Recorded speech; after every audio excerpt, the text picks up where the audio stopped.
out and are we starting? You know why? Because Terry always doing something.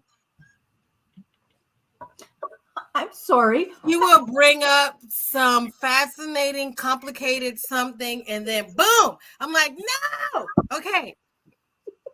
This is Jennifer. I like that we started messed up. You know, Jennifer helps soulpreneurs with her agency, and I had it on the screen. My bad. Okay. Rise University. Yes. And so she's a visionary leader at Rise University and Rooted Publishing House, and the force behind Unity Works Agency.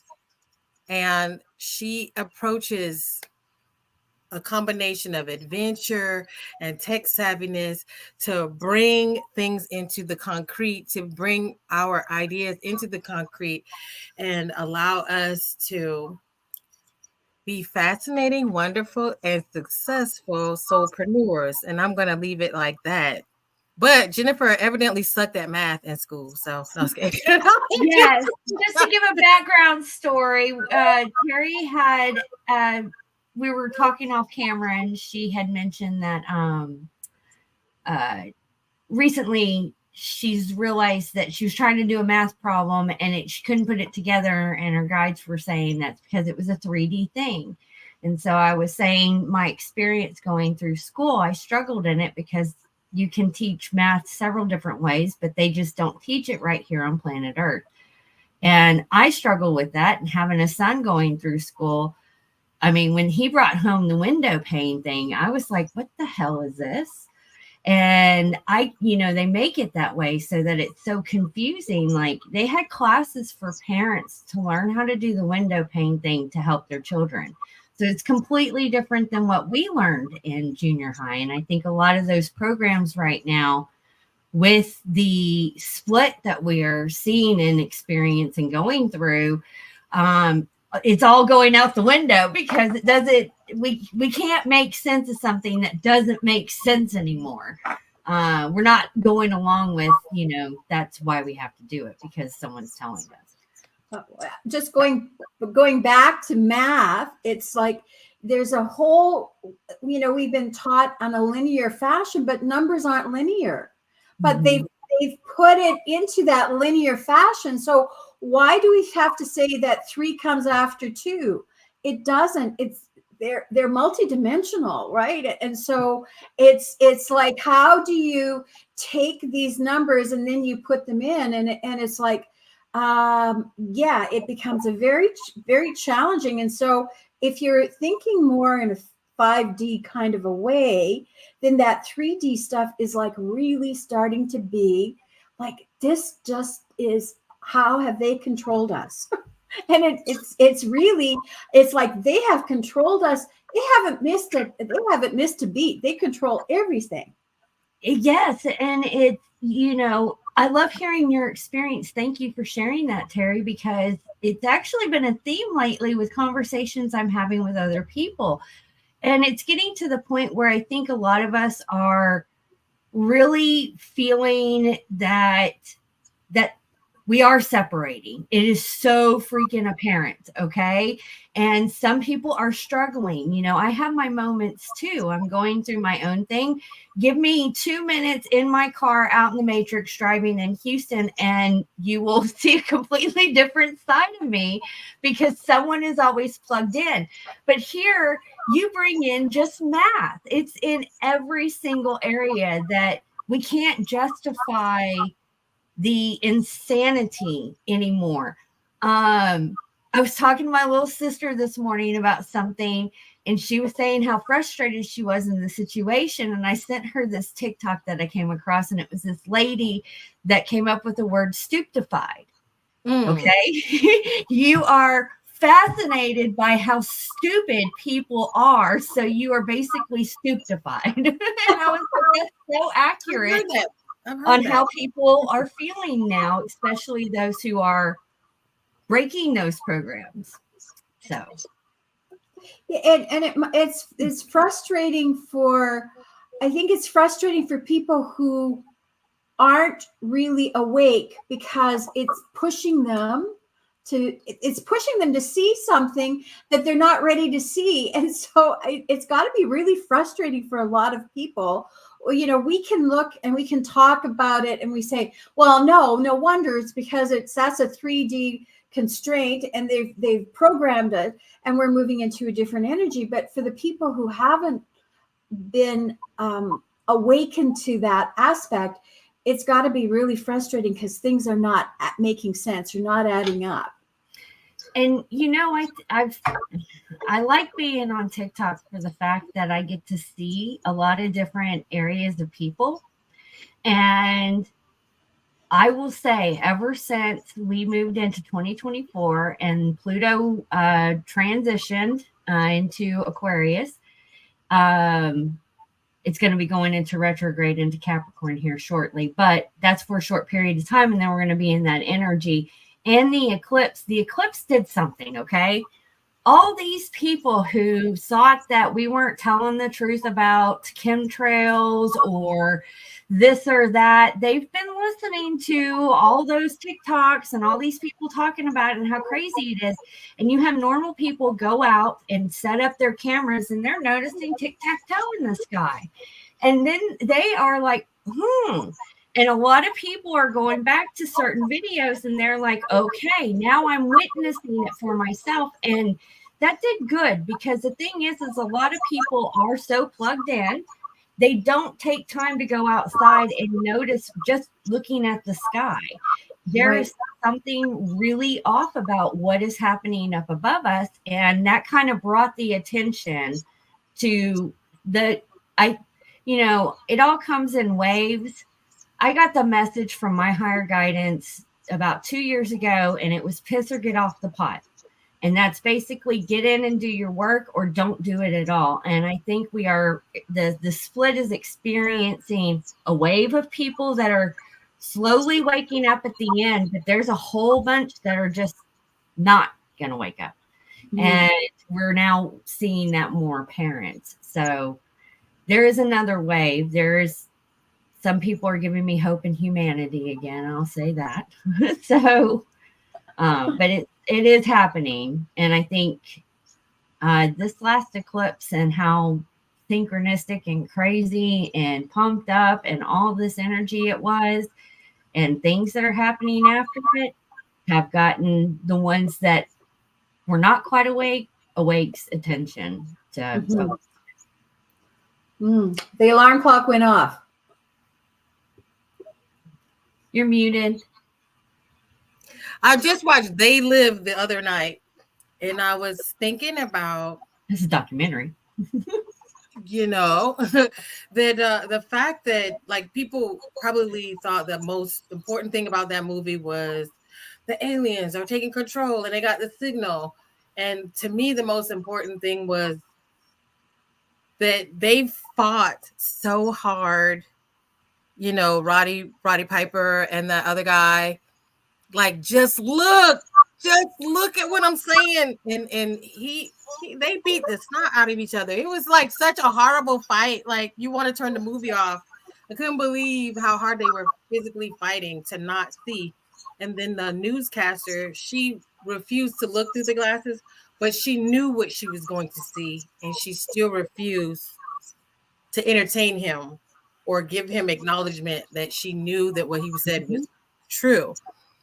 This is also a factor in Dinner with Andre, where he discusses the fact of being in New York City. He said, you ever notice how people are in New York City and they're always talking about they want to leave and they're always complaining, but they never go anywhere?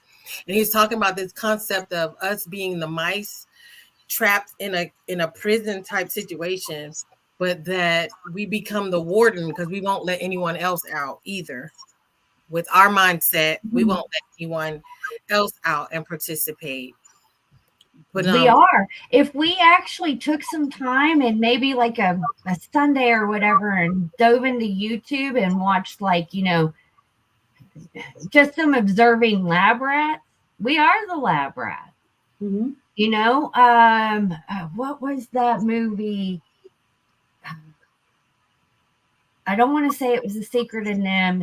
It was maybe another movie where it was the rats get tired. They start doing their own thing, and I think Is it like humanity. Flowers for Algernon? I know in that book they're supposed to be It may have been. a rat race, but then Oh, there's I haven't thought about that book in a long time. Yeah, they did that experiment with the beautiful ones and how they got all lazy, but there's I don't know.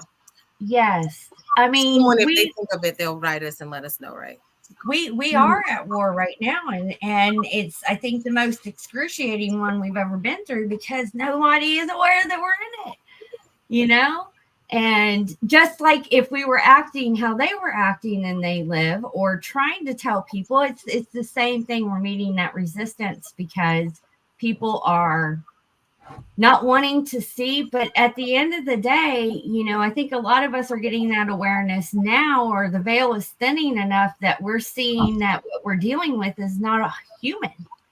Mm-hmm. Or, I have people who, their souls are no longer in their body. They've been hijacked. I now notice people in Houston that have nothing but black blur faces in their cars, and I will pass. And any way that I look, I can't make out their face. It's just a big black blur. There's another concept that you talk about, and it's about when people get into groups, the group has its own mind. Oh, yeah, that's through human design. Yeah. So I love human design. I'm still, for those of you who's listening, I'm still learning human design. It is a very big, complex system.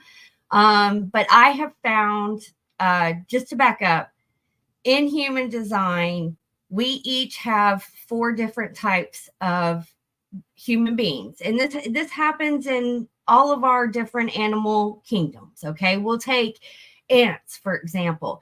You have a queen, you have the group that's around the queen, you have the little worker bees, and then you have ones that are off to the side that kind of like, tell the ants that they're doing a good job or not. Well, we have the same thing as humans, and we each serve a purpose. We're each designed uniquely, and that's important to know because when our auras get together, they create something, okay? And anyone who's into meditation, studying meditation, you've gone to a concert, you've been in a big group, okay? You can stay at your house, if before you go to a party, you're in your house, you're running over your list of things you're going to do, not going to do in your head, and you're going to act this way. If anybody plays the conversations in their head, then they get caught up in the group and everything goes out the window and you act a different way. And you're like, well, why did I just do that? Or why did I go with that?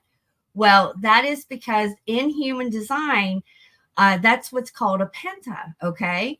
And anyone who studies alchemy or is a little witchy or anything like that, there is, when we get together, it is very powerful.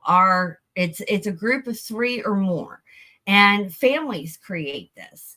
I've noticed this in my own family as house. This is what's happened. And any of people who's a Ghostbuster, or maybe you've walked into a room and you can feel the energy, and everybody can leave the room, but that energy is still in there. Well, that's because what happened, it has created its own penta.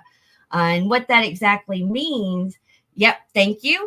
What exactly that means is that when you get 3 or more auras together, it starts to develop its own consciousness, okay, above us. Now, I'm still investigating my human design. I am an investigator. So I do a lot of investigating into stuff of what I'm being drawn to. And this is definitely something because the higher ups who are keeping us prisoned, they know this stuff, okay? Because they can tap into the penta and know that the penta will also create something bigger, which is the wall. So it's like this web that's connected, but you can imagine like a consciousness that kind of hangs over in the space that it is created.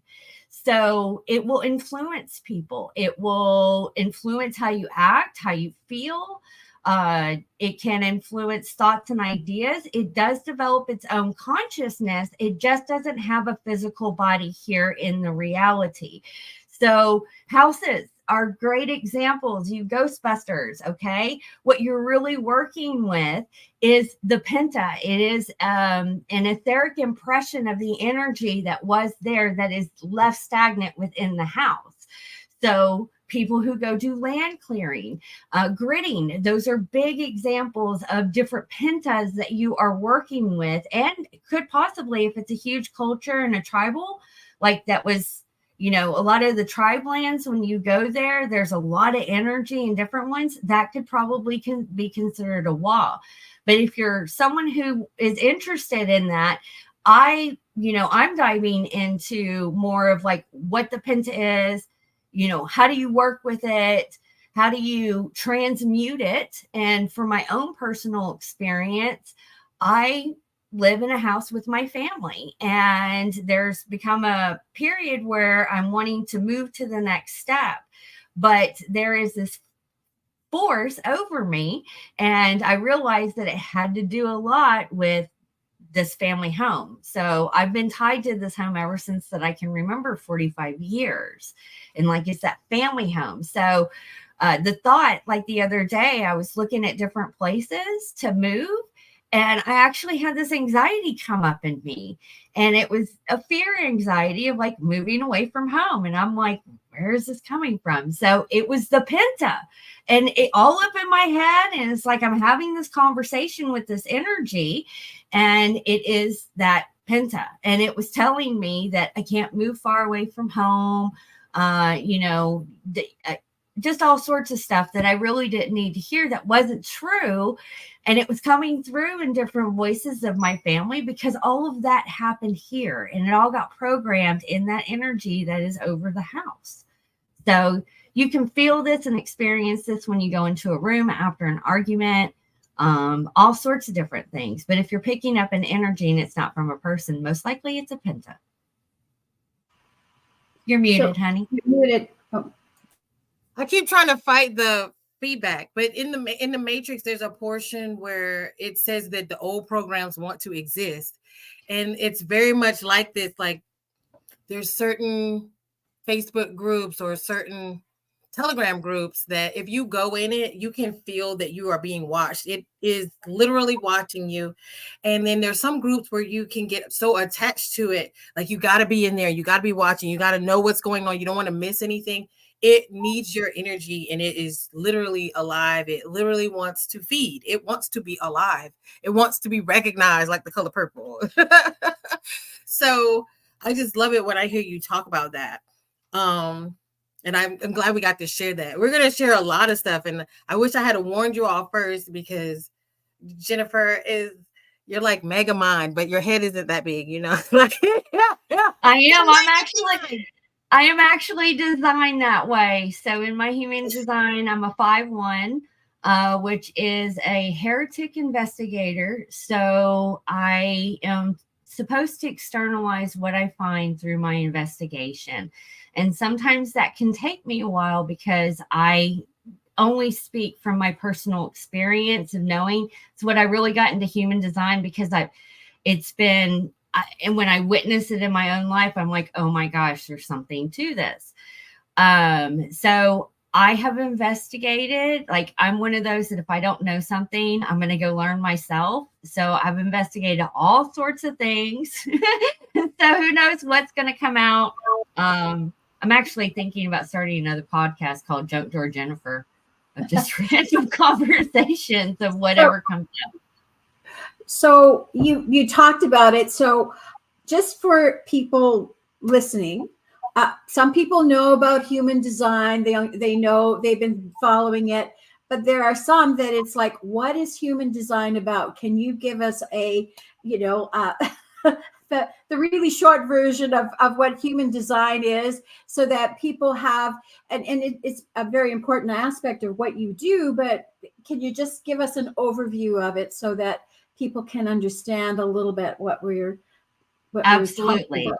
Cliff Notes on Human Design. So it is pulled by your birth chart, your birth time. It is not an astrology report, but it pulls in the I Ching, astrology, quantum physics, Jungian psychology, and the chakra system, and the Kabbalah, Jewish mysticism. So it is the way that I like to look at it is astrology is as above, where human design is as below. It is the owner's manual to the vehicle that your soul is driving around in. Every parent wants a manual to their child to know what they are. Human design is it. It will answer those questions that you ask yourself in those moments of, why did I do that? Or why do I constantly do this? Or when you're watching yourself vomit, like emotionally vomit, or something's coming out of your mouth and you're telling yourself to shut up, but you can't because it's just flowing. It'll explain some of that too. So it pulls in a collaboration of different things. But the reason that I love it is that it's really reading your genetic blueprint on a genetic level, what uniquely makes you you on both sides, what you are conscious of and what you are unconscious of as well. It will tell you what you incarnated for and what you're here to do, and what you'll carry out throughout your own life, whether you're aware of it or not. My incarnation cross, when I dove into it, I was like, my gosh, I've been doing this my whole entire life. It'll tell you how to eat best, how you're supposed to sleep, what's called your strategy and authority, how you're supposed to navigate through life best. It answers a lot of different questions, but basically it is the, owner's manual to your avatar. We've been taught that, for example, we're all driving Ford models. No, we're not driving Ford models. You may be driving an Audi and somebody else may be driving a Jeep. It doesn't mean that Audi is going to be going up that mountain any faster than the Jeep is. So example like that. And that's kind of like why I like to dive into it with my clients as well, because it helps me approach what it is that they are trying to birth into the reality. Because a lot of times, especially when we're visionaries, soulpreneurs, you wake up, you want to go help serve the world, but you don't know how to do it. And you've seen other people do it, and it's a regurgitating of a template that may have worked with them. Majority of society is what's called generators or manifesting generators. They are the worker bees. Well, there's a small portion that I'm in and some other people that don't operate the same way as a generator. And some of us have struggled, especially when it comes to building businesses and stuff like that. So it's really learning about who you are and how your energy, your aura, and how you navigate through this matrix best. Yeah, these are the different types. A generator and a manifesting generator are pretty much the same. The only thing that makes them different is that the manifesting generator has a line from an energy center directly to the throat. But they are a generator. Their strategy is to wait to respond. Okay. And you'll have to get a human design because there are people that are different, but you are to wait to respond to things.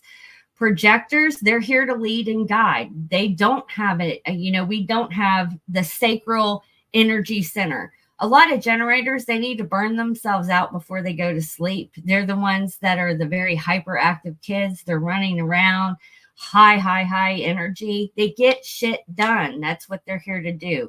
Projectors are to lead and guide. Their aura is designed a little bit different. It kind of comes in as a cone. So they're here to like pick up things that you may, they offer. They're like the project managers of the group. So they can tell you which way is a better way to do things. What is the one after the projector? Manifester, that's what I am. Manifestors, we are here to make the impact. We are all of the types are waiting for something. The difference about the manifester is that we are waiting and surrendering to the creative energy. We only operate out of the creative flow that comes in us. Then that gives us the energy to do. And then we impact the collective with that. We take the lead. Our aura is designed to take the lead, actually. And then the last one is reflectors. And basically, they reflect back the health of the tribe. Reflectors are 1% of the population. Manifestors are 8%. 9, I think, probably about now. Projectors are 30%, and generators are 60%.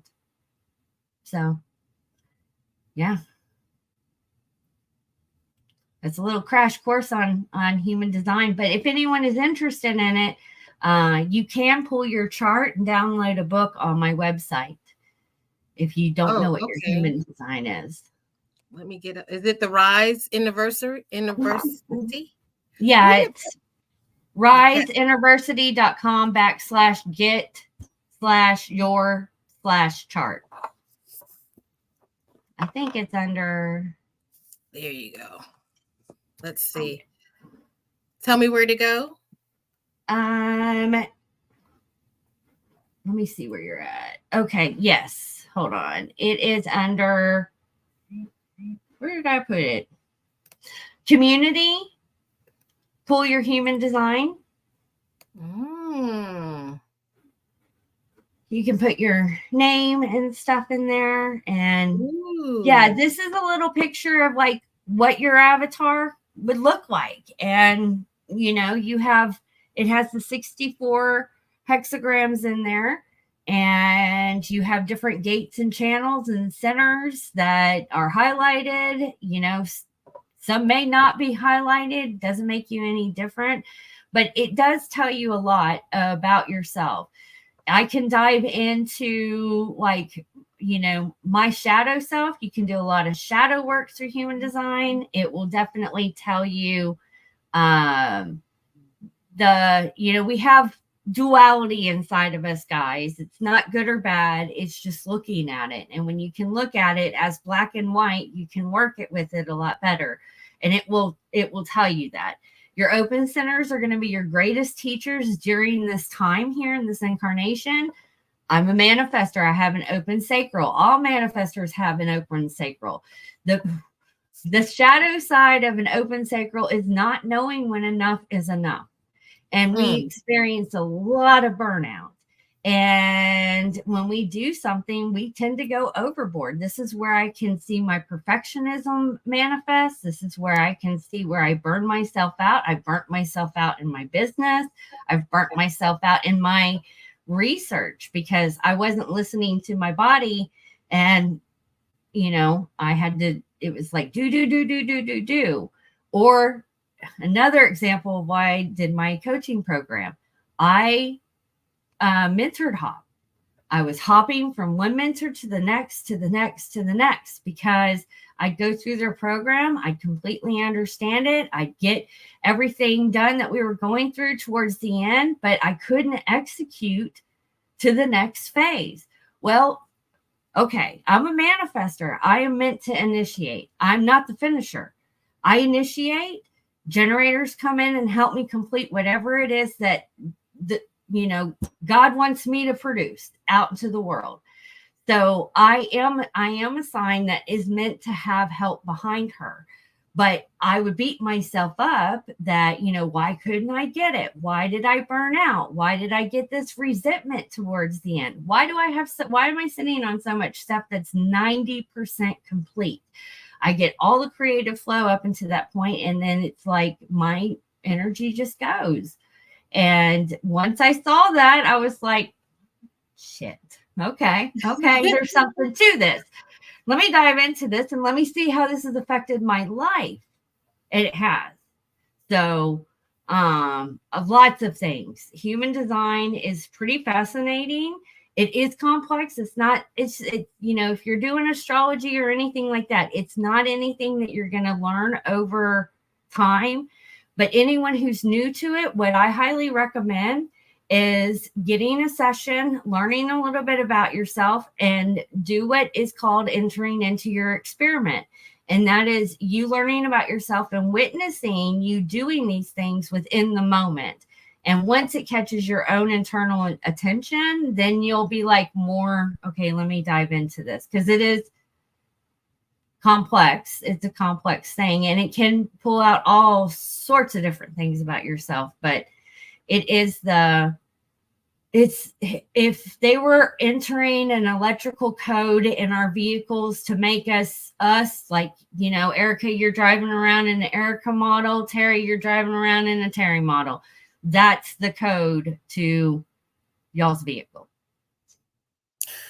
What I like about it is if you can understand your flaws and your weaknesses, like people love to hear what they know how to do well, and they want reinforcement on that part. But understanding where your weaknesses are and accepting them is important. Like, you know, if you're a weak swimmer and you're on the team and you're a weak swimmer, pass the baton to someone who can know what you can do, you know what it is that you can do, and know what it, and that helps you too, because you're talking about, especially with business, a lot of people are wanting to start businesses, or we want to think of it like we're on our healing journey and we're helping other people, but maybe you're not good at helping people in this area. And so you're feeling like you're not meant to do it, but you're trying to cover a base that you're not equipped to cover. And I think too, a lot of times people, I guess, like as people who are studying metaphysics and healing and things like that, they want to study all the modalities, and they got 100 certificates and they think they can do it all. And it's like, you're better off to be the master of one. Yes. Than to try to be the master of all. I believe, you know, when getting the certifications, you can have the understanding of all, but you're not going to be the master of all. No. And it's okay to say, I do this part and I partner with Jennifer because she does that part. And that's how our dynamic works. You know what I mean? Is to do that. And then, you know, corporate businesses too. So do you find yourself, are you just working with people that are strictly on a spiritual journey, or people, do you do any work with corporate type stuff or businesses? No, most of my clientele. So Rise University is my school where I mentor people on if they want to learn how to do it themselves. Because a lot of my clients, what I am, a lot of them that I'm attracting are not tech savvy. So it is that learning of how to do certain things. And then, of course, if you want me to do it for you, then that's where Unity Works Agency comes in. But a lot of them are gravitated towards me because of the simple fact that they need someone that can understand that spiritual woo-woo side. I haven't quite fully gotten into the corporate. Now, I worked in corporate for most of my Matrix life up until 2019. So I've been on once I got laid off, I've been pretty much self-supporting after that. But I tend to work with the ones that are spiritual or, you know, need help with trying to express what it is that they do. So we got both for one is going across the bottom. Rise University, Unity Works. Yeah, they can just go to unityworks.com or unityworksagency.com too. That redirects to the Wix. I haven't had a chance to switch over the URL just yet. So yeah, okay. Go ahead, Terry. Well, I don't know. I'm going to change the subject a little bit. So did you want to go on something with, okay.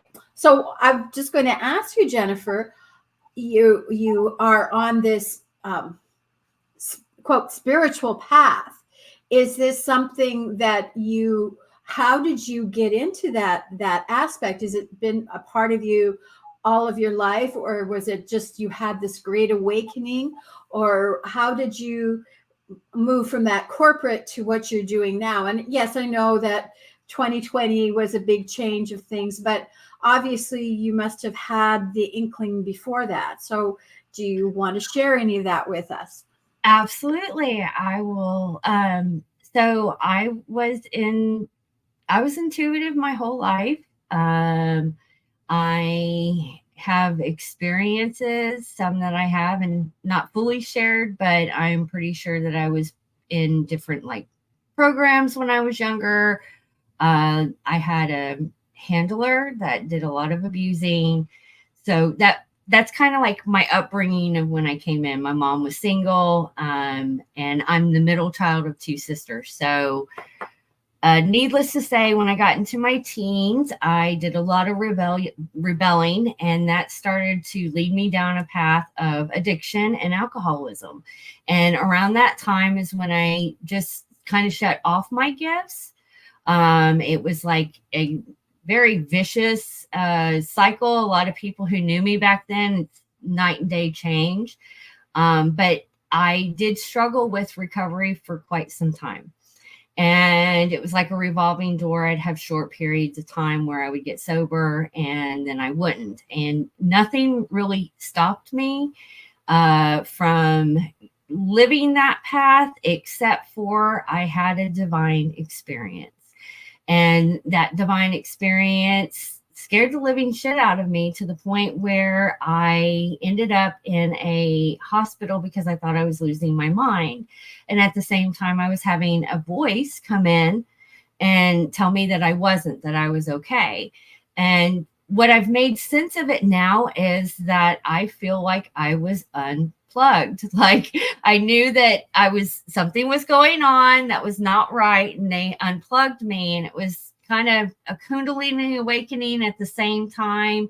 But either way, as it took me about 6 months to really start to get calibrated. And within that 6 months, I quit drinking. I was self-medicating with Xanax. I quit that cold turkey. I quit smoking. I changed my diet. It was like a completely different new version of me. And all the while this voice was talking to me, which I know was God, because it's never steered me wrong. And at that time, I've had several different jobs throughout my lifetime, ranging from starting as a receptionist, accounts payables, receivables. I did construction administration for a very long time. And then I ended up getting a job in a country club, which was really perfect for me, which I did event planning, and I was the membership relations coordinator. And I was there for about 5 years, and around 4 years, this is when this event had happened. So I had to take some time off of work. So some people kind of knew something was going on. But after that event and a year later, my higher guidance was telling me to build it and they will come. So after the event had happened, I did exactly what I had done before previous times of getting sober. I jumped back into AA, and it was different this time. In AA, when you go, you pick up a sobriety chip 24 hours, and they tell you have one day at a time. But every time you go back to the meeting, everyone's like, how many days do you have? And so I started to tell everybody, I only have for today. I never got another chip. I didn't do my monthly chip, 2 month, 3 month, year, none of it. I did something different, and I really I only had today. And that put me into mindfulness. And that was the first thing that I dove into, was being mindful. And Ho'oponopono led from there. And that is what really changed my life. And I feel like that's the core foundational tool for anybody, is being mindful. Because if you do not know what's happening in the moment, you're missing so much, because that's where the magic happens. And all the while, I'm being led by my higher self, my higher guidance, and I'm just leaning in and I'm trusting. And this year's going by when I'm at the country club, and it's kind of like I'm being told, build it and they will come, build it, they will come.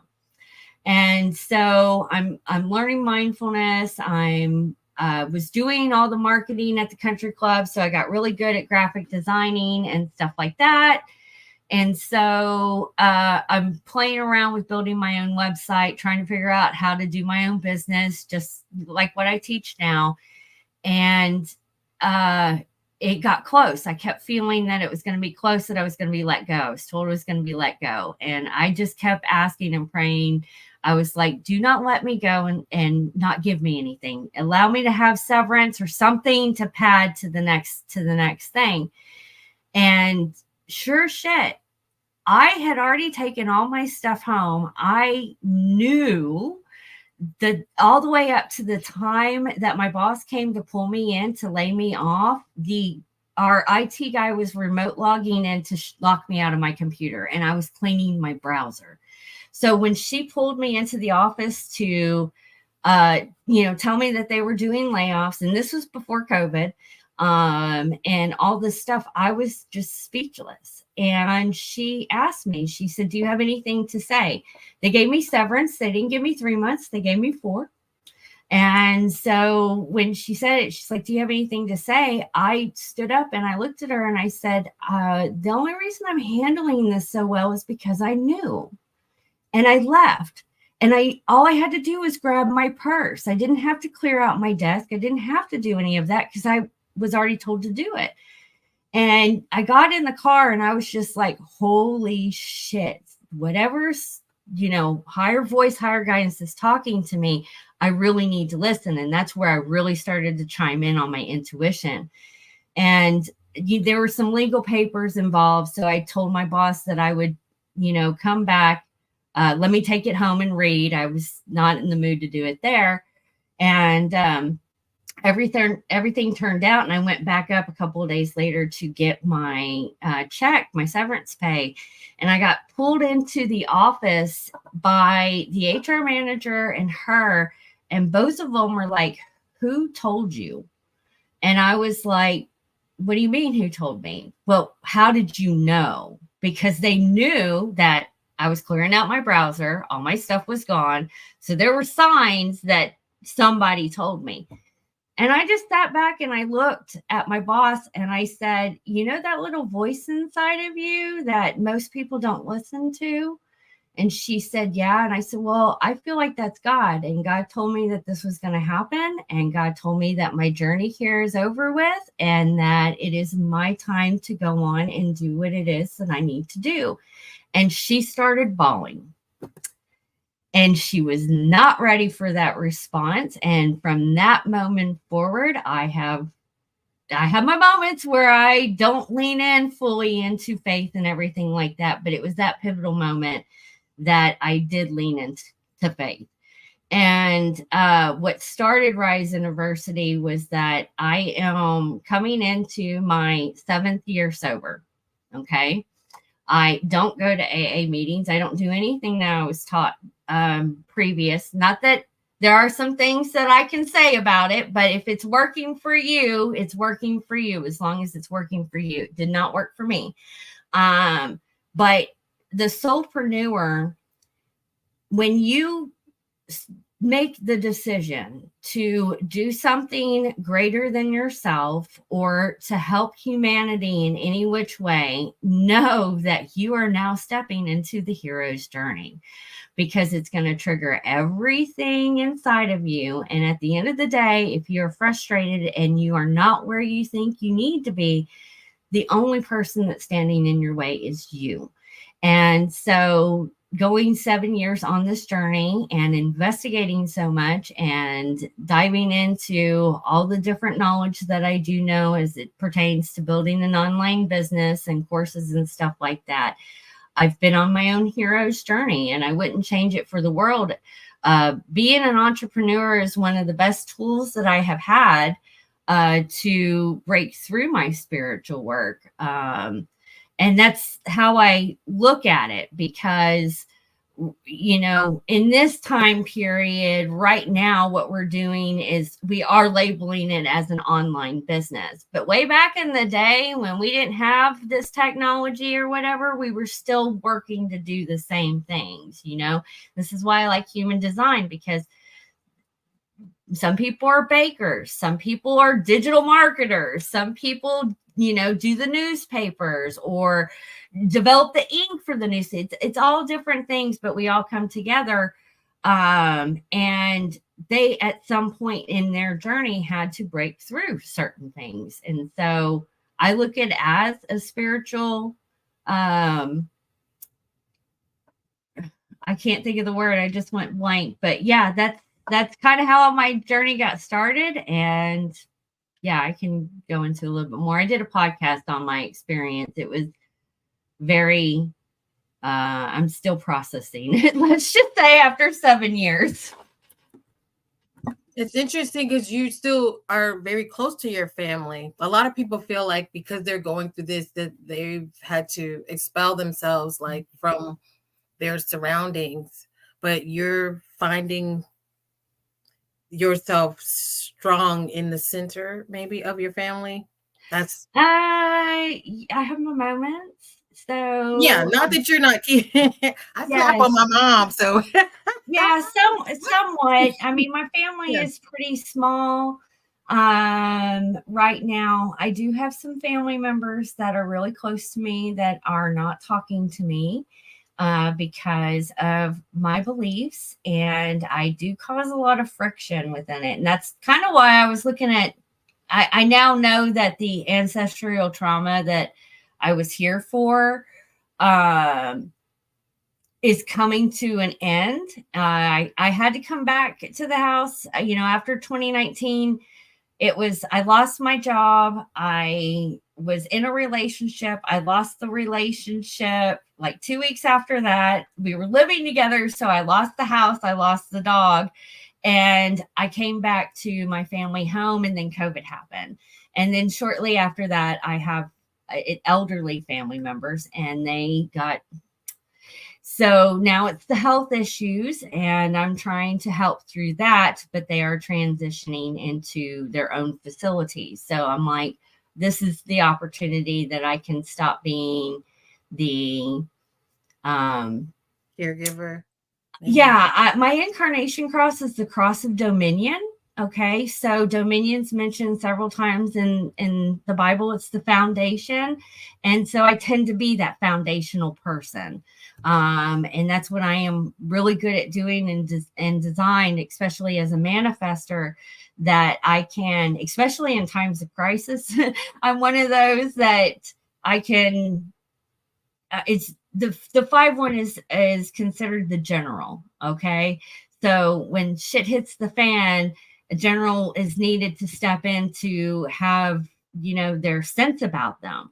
My dad always used to say that I was a rose that I was someone that you could drag through shit but come out smelling like roses, because I always thrive in the chaos. And that is the defense mechanism, because when I was born into this world, there was a lot of chaos. And so it's a positive thing. It can also be a negative thing too as well. But yeah, when it comes to my family, I am the black sheep. So my little sister, she is awake, so I can have conversations with her, but pretty much everyone else is asleep. And so that's allowed me to work a lot on my patience and have compassion on allowing people to just be where they're at, because I did go through the whole phase of being just like how they were on They Live, like, read this. And it's gotten some very close family members not talking to me right now. It's a side note thing or thought, but I guess one thing that I found disturbing about I had a punishment once from being in the military of going to Alcoholics Anonymous, and I think they actually mixed it with Narcotics Anonymous. And I guess now studying I am being the most powerful words, the fact that you make a person get up and say I am and then put I'm an alcoholic behind it, it doesn't give them power. It's like it keeps them locked into an identity. And that would be one of the things, once I learned about the I am, that I found quite disturbing. Now, that little group session that I was in, it was really, I'm going to say, a shit show. It really was, because it was like the lady who was leading it, and then there was another person who was a speaker who was her ex. And it was like too many people who were involved in the same hurricane standing up to say their started the story, and kind of like Tell us. Me, I ended up there because my designated driver was drinking, and I ended up the one in Alcoholics Anonymous. But anyway, only I can do this. But Well, I just saw a lot of really people who they seem to be like, but this was an extreme awful dynamic, but they were just fighting for their identity, and it's kind of hard to claim a new identity when you're stapled to the old one. It doesn't allow. Well, when you dive into Alcoholics Anonymous, like the big book and the steps are designed for a spiritual awakening, but that person hasn't had a spiritual awakening. And the founders of AA, which all anonymous programs stem off that because that's where they get their 12 steps, it was influenced by the Rockefellers and can be tied to Aleister Crowley teachings. Okay. So it does, there are, just like the affirmation, I am an alcoholic, I am an addict, it keeps you still stuck in that prison, okay, of and not ever, you can never be cured. You are not addicted to alcohol, you're not addicted to any of the substance out there, you are addicted to trauma. And you cannot, it's you getting at the core of why it is you want to do what you want to do, which is escape from whatever is happening in your life. And not one person's story is more severe than anyone else's. We live in a, like we said earlier, we are the lab rats in this container that a lot of people are sick of experiencing. I think we all have some PTSD on some level. But recently in my experience, which is a lot through AA, going back into the program, and I've been through like 4 or 5 different recovery programs, they are infiltrated by people who do not care. So if a person is there to get help, you have the majority of the room who are told to be there because they're probation officer. Well, you know, they're not, most of the people there are not there to get help. And then you have ones that are there to look for relationships. That should be addressed as well. I mean, you're not going to get cured if you're going to be jumping into a toxic relationship. So it can, and the Penta, going back, you walk into these rooms, you have that Penta that's already created. So any newcomer that really walks in is starting to get programmed into that mentality as a whole. And I experienced and had a lot of, you know, sponsors that had a lot of years, but then I got to know them behind the scenes of outside the group, and nothing changed in their life. They just weren't drinking. You know, the toxicity. Right. You can fill it up with some sex. You can fill it up with cookies. Now you're not using alcohol, but now you can use pills. But yes, or you can just use your power and control over people. And yes, I kind of feel like all group dynamics, they're you know, the military is like this. Yes, it is. Groups are made so that someone can dominate and someone else can be like a weakling on the bottom, to be told that you have to come through my gate, and if you don't come through this gate, then you're not it. You're not, you know, there's no self-proclaiming on here. Yes. I knew if I asked you this, it was not going to be something simple. It was going to be like, you're going to have some answers. It's never that simple. The one thing I did different this time was that I knew that mine was going to be a living amends. Nothing that I could say to anybody was ever going to change anything, because at that point I had told so many people I was going to get sober anyways. And it was a broken record with me. And seriously, it was, because I did not want to be here on this planet. And no one can tell me that alcohol does not open you up to entities and stuff like that. Yes, it fucking does. And I was a chronic blackout person. And it didn't matter. Some nights I could, 1-2 beers and I couldn't remember what happened the next night. And then there were some nights that I would do tequila shots and drink a 24-pack and a guy's underneath the table and walk and it not be a problem. So it was never consistent with me. And going back to, like, now that I know what I know about all the sorts of different things and all the different government projects and things that they did, yeah, I can sit there and say that I probably was entered into some experiments and stuff like that. And knowing my family history and my handler's history, well, yes, we can go deeper into that. It does exist. So yeah, they've infiltrated everything. I don't think there's on some level where they have to taint something. They can't keep anything sacred much anymore. And that's what we're here to do, is to transmute this stuff, not run from it, but actually look at it and transmute it. There is always good and bad, and there's always some bad and good too. It just depends on your perception.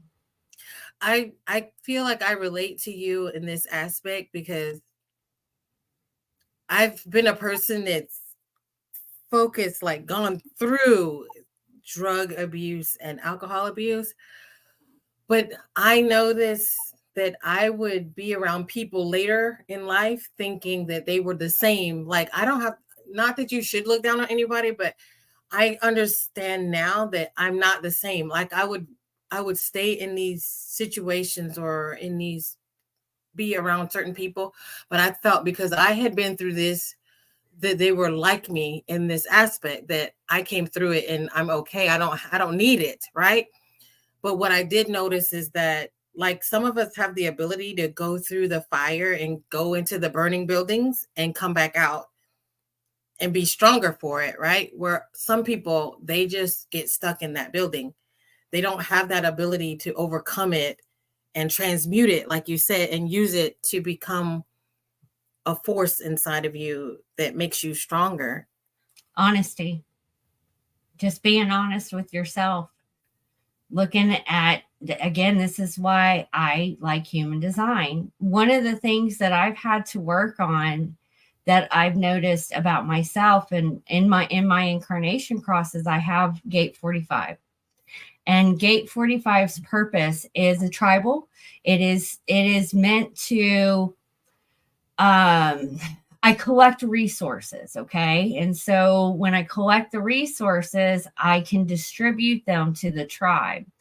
And it's a leadership gate. So sometimes when in my environment, I have seen this in relationships, that it can get controlling.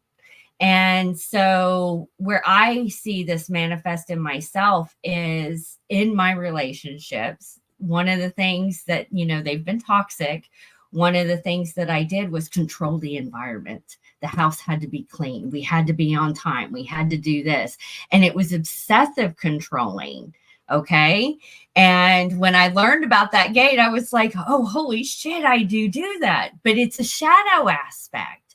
And I can see where I can get controlling on some certain things or how that can manifest. It's not like I'm trying to control a person, but I am trying to control the outcome or the environment of things that are happening and where I just need to release.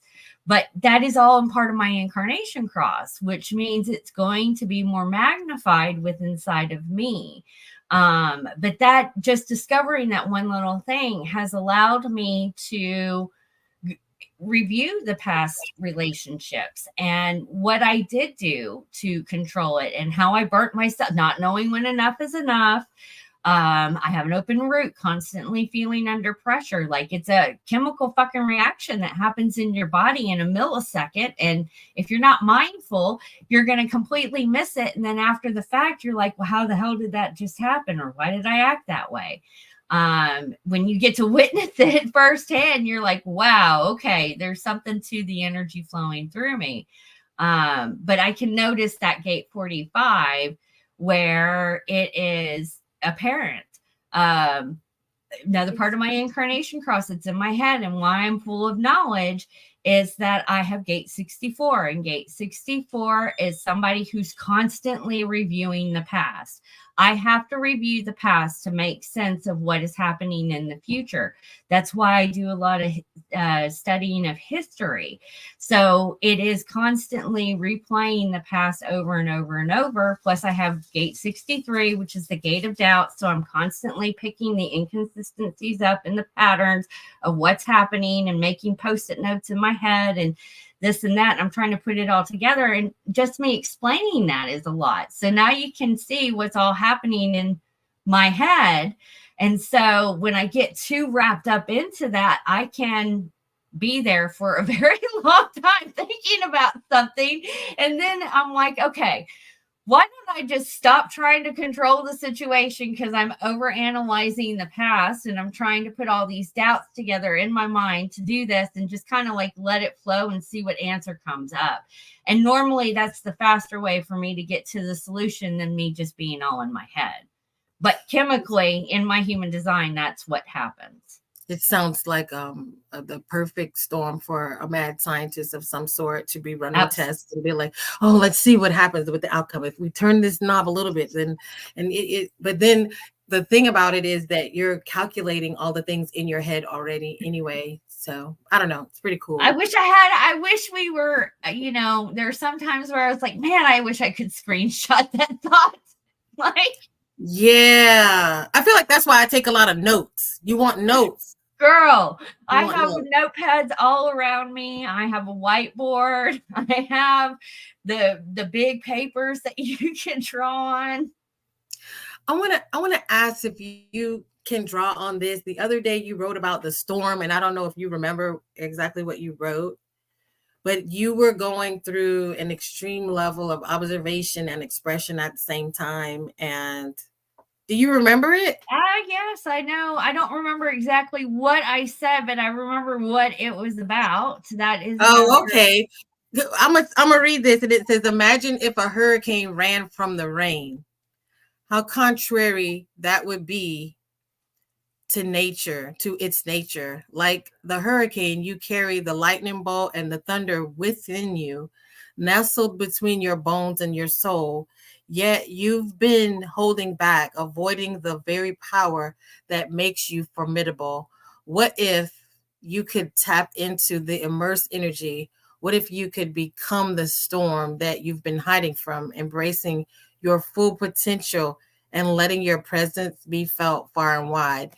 And I don't normally go deep through people's Facebook posts so that I can ask them questions, but I was like, just your mind. And every time we have a chance to sit with you and talk, it is, I don't know, it's just amazing. So I've been looking at your posts thinking, let's talk about that. We are the storm. Yeah.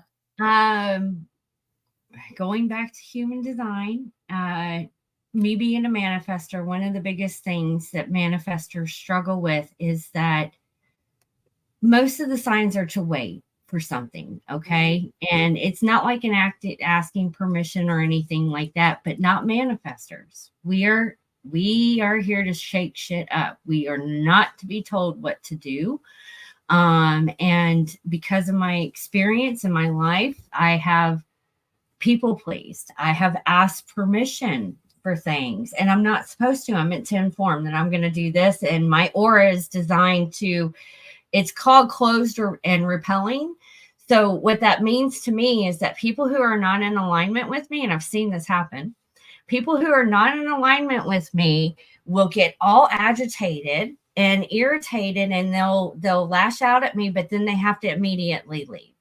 And that is because my aura is so overwhelming and making them uncomfortable that they have to get out of my space to get away from it. I made a guy leave a job site one time, all because I said I was going to do something. I wasn't combative or anything. All I said was, no, I'm going to do this. He didn't like it. He got upset, got in his truck and left.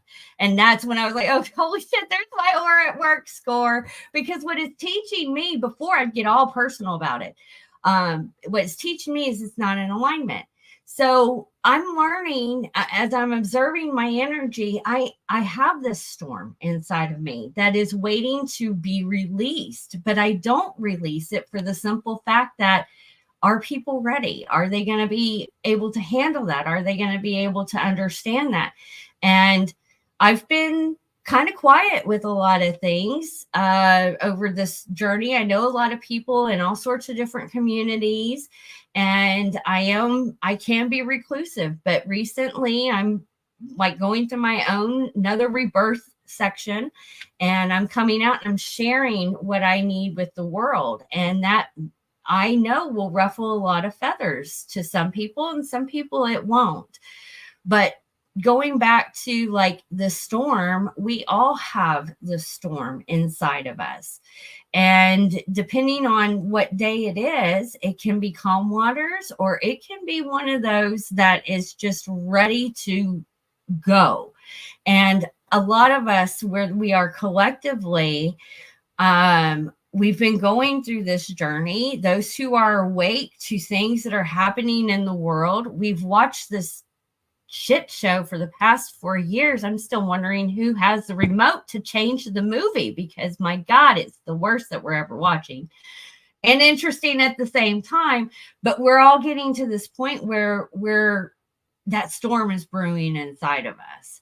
And so going back to, I did pay attention to certain drops and stuff like that, and the storm is coming, and the storm is us. And I think with the eclipse, that's what that is going to show. Mother Earth, Gaia, and our outer experience, we are creating, guys. It's going to have this mirror effect. So if we're not liking our outer experience, then we need to start showing the world what we have to offer. And sometimes that's not easy. Like for me, I don't know if there's a smooth transition to do that. Some days I feel like, I could be a volcano. Get ready for the tsunami to come or something, but we're seeing it happen storm-wise on our planet as well with everything that's happening. Can you imagine if everybody just goes this, we're not gonna take it? Everybody starts saying it like, no, and asking for something different all at once. Like if everyone stops paying phone bills and everybody shuts off cable and everybody says, you know what, I'm not paying my mortgage or my rent. Like what happens if everyone does this all at once? And there's a I have a perfect account for anyone who wants to follow that and learn about I'm in the process of learning more about changing my status and claiming back my dominion, because God gave us dominion over the land, air, and sea. Land being, there's land law, air law, and sea law. And right now we operate under sea law. So, which really doesn't have much restrictions, guys. So not my jurisdiction. But I am in the process of, or I'm going through the process of taking ownership of all my dominions. And that starts by claiming it, right? It does start by claiming, and it starts by understanding that, you were a sovereign being as soon as you were born. And under the disguise that was given away in the form of your Social Security and your birth certificate. Our parents didn't know. I didn't know when I did it with my son. But that is really, it's selling your soul. We're classified as being lost at sea.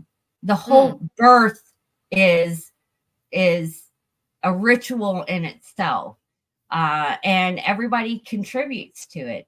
When I step back and I research things and I think about this web that we are in, and I'm now at the point in my journey in history going back to the beginning biblically, because it does start with when humans got to the point of saying that they needed a king. okay, Jesus the king. and gave away their sovereignty because we're all kings and queens, okay? God gave us all the same rights as the other person. But humans at some point in time wanted to see something physical to represent God. And that's what a king is supposed to be. But going through the whole transition and how they've implemented things throughout history and humanity and to tangle this web, it's quite impressive. And I know I meant to investigate this section is because if we don't know our history, we are doomed to repeat it. And that is why they change our history, which we are witnessing firsthand in this day and age with everything that they do. No one can tell the true story. It's all clickbait headlines. Who's going to read this article or who's going to vote for this person? Like, it's all propaganda at the end of the day, but and mind control. But it's really, they know what they're doing, and they're doing it so well that, again, we're in World War III. No one knows. Yeah, congratulations. They're doing a good job. So it's kind of the thing you have to remember when you're looking at other people and you're like, why don't they get it? Congratulations. They did a good job. They've done a good job.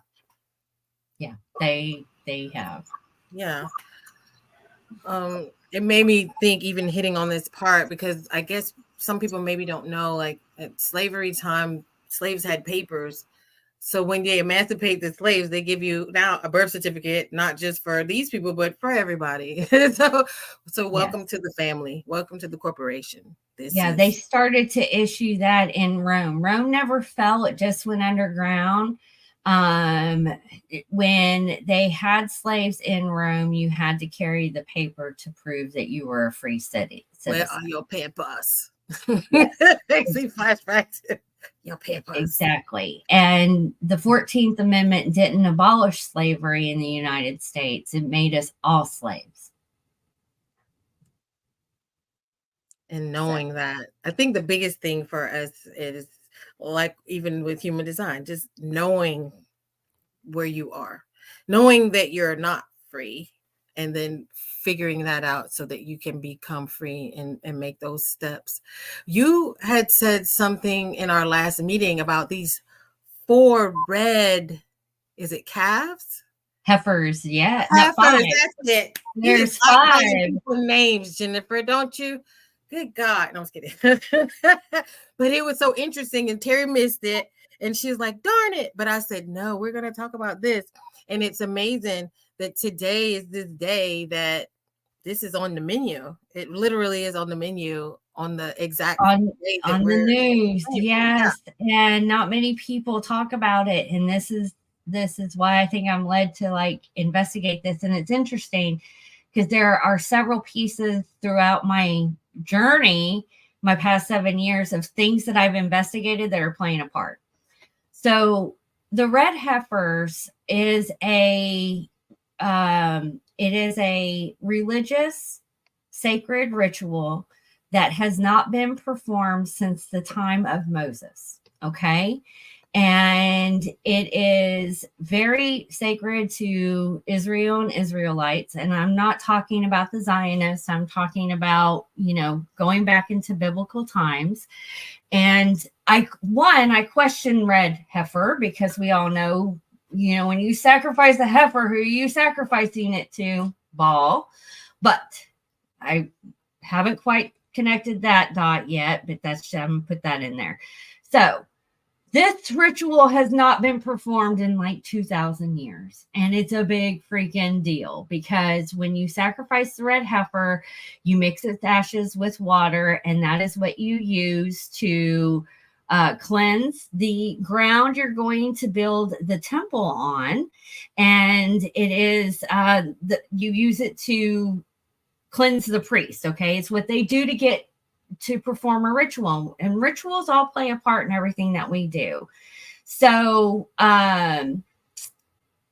it's important to know that there is a spot where the sacred land all this is happening, which is around the Mount of Olives. And recently In 2022, Israel was looking for red heifers. Now, it is not easy to find a red heifer, and is very precise what this red heifer needs to look like. It cannot have any other color. It has to be solid red down to the hooves. It has to be anywhere between 1 to 3 years old. It cannot be mixed with other cattle, like all sorts of different things. So there has not been a solid red heifer on our planet that they have been able to find in 2,000 years. And guess what, guys? They not just found one, they found 5. 4 of them come from Texas, Rockwall, Texas. And the temple that they want to rebuild is where they go to do their worship, which is a rock wall. Okay. So I found that interesting. And another heifer was right outside of Houston. So back in 2022, Israel shipped over these 5 red heifers to get ready to sacrifice. They have actually already built their where they're going to do it. It is right near the mosque where the Palestinians are, guys. And that is why the war over there got started. Okay. So this is very important because the timing of the eclipse for this to happen is all falling into what is true Easter, Passover. And a lot of people who are Jewish, I'm not Jewish, that are celebrating this are getting ready. So they are already going over through the rituals of what Passover is, the sacrificing the lamb, eating unleavened bread, this type of thing. And so the eclipse actually marked on their calendar how to count down. And so one of the calves is almost 3 years. And I know I've been following, they don't put this out. You really have to dig for this information, guys, of trying to find out what they're doing over in Israel with this red heifer. So I couldn't quite find a date. They did make an announcement in israelnews.com or something that I found that it was coming soon. They wanted to do it during this Passover because the energy is prime for it. Well, they picked a date. Today I found out they picked a date early this morning, which is going to be April 22nd. And lo and behold, what happened today? I don't know if they fully announced it. I think we may be in World War III. But they are bombing over there. Okay. So if you go back to why the war originally started, it has to do with this red heifer. It is monumental. And a lot of people are not noticing that because in the Christians, this marks the temple being rebuilt. Okay. And I'm going to talk about this temple here in a moment. The temple being rebuilt, which was tore down. It was destroyed during Emperor Flavian's time. And Emperor Flavian came about right after Emperor Nero. And Emperor Nero was the one who burned Rome down and, a bunch of Christians, which I'm now questioning that storyline too. But they wanted to get that family line out because that was the family line of Caesar Augustus, which was who brought in the emperors of Rome. So Flavian does play a huge part in it, but him and his sons went over to Jerusalem because anything back in the day in Rome during that period of time, if you did not bow down to the emperor and view him as a god, you were considered a Jew, pretty much. A Jew was somebody who did not bow down to anybody below themselves, but only to God. Okay. You were considered a rebel. You were against the system. They didn't want to have anything to do with you in Rome or any parts of Rome. So all these people from Jerusalem were not giving their powers away. They kept telling them, we're going to worship our God. So Flavian and his son went over there and destroyed the temple. And this was, about probably 1,000 years ago. I can't quite remember the time period of when Flavian came in, but y'all can check. It's right after Nero. And that plays a huge part in our history too. That is the temple that they are trying to rebuild now. So Christians mark it as this is the coming of the apocalypse, Jesus coming in. And in in Jewish culture, they are ushering in the coming of Christ. So it is a very sacred ritual that they are performing. Again, it is a ritual. It is an energy that's going out into the collective. And there's a war over there because people don't want this red calf to be sacrificed. If anybody dives into the history of Emperor Flavian, that's an interesting story in itself, because his sigil was the fish, which was started to get put on a lot of different things. And the more I dive into his history and his family line and how they ruled, I can see where the symbols of, the Christianity of the fish came to play about. There are some ties to the apostles of being close to the emperor and his family, and how some of the books were influenced, but it does play a part because he set the tone for things to set in line for Emperor, oh gosh, who I want to say, I'm drawing a blank on his name now. That is when the Vatican started to step in, and they started to Rome became Christian or Catholic, actually. Was it passed down to a family member? Oh, Constantine. Yes, Constantine was one of the ones that brought Christianity into Rome. So, but yeah, I've been following the red heifers because the day that they, sacrifice, it's going to be a big deal, because for them to rebuild the temple, they have to tear down the mosque of where the Palestinians go to worship, their sacred ground. And I found out another interesting tie. I don't quite know how it fully ties in yet, but Francis Scott Key has been popping up. So the bridge went down. We know that the bridge went down. And I have a small part-time job doing lunch deliveries during the weekdays. And I got put on an off route to a school out of my zone. And the name of the school was Francis Scott Key. Okay. And I was like, oh, okay, this is weird. Something's telling me to look into this. So I started researching Francis Scott Key. Well, he is buried in a cemetery called Mount Olive Cemetery. So I was like, here's this Mount Olives that's popping up. How is this all tied in? It is all tied. It's a biblical spiritual war that we are seeing play out, and it is going to be biblical. So when is a conspiracy not a conspiracy, right? Yeah, I know.